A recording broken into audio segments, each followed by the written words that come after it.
हाँ जी सर, हम लोग बेसिकली दो चार चीज़ें ये जानते हैं, लाइक अगर हमारे पास कोड ऑफ कॉन्टैक्ट दिया हुआ है, नहीं कोड ऑफ कॉन्टैक्ट का इक्वेशन आता है हमारे पास t is equal to zero, ठीक है सर।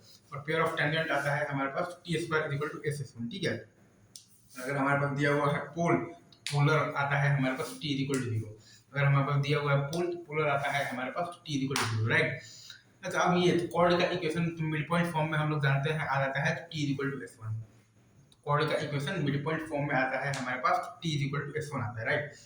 अच्छा, और और ये पोल होता क्या है, पोल से पास होने वाले आप सारे कॉर्ड्स के एंड पॉइंट्स पर अगर आप बनाएंगे ना पेयर ऑफ द टेंजेंट, तो जो पॉइंट ऑफ इंटरसेक्शन होगा वो लाइज करेगा ऑन दी, तो क्या बेसिकली ऑन दी, तो किस पर, तो पोलर पर लाई करेगा।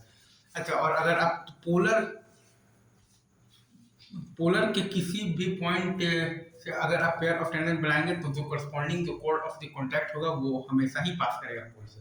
दो चीजें, पोल से पास होने वाले आप बेसिकली तो कोई भी तो कॉर्ड्स के एंड पॉइंट्स पर अगर आप बनाएंगे पेयर ऑफ टेंजेंट, तो पॉइंट ऑफ इंटरसेक्शन जो होगा वो लाई करेगा ऑन दी पोलर पर।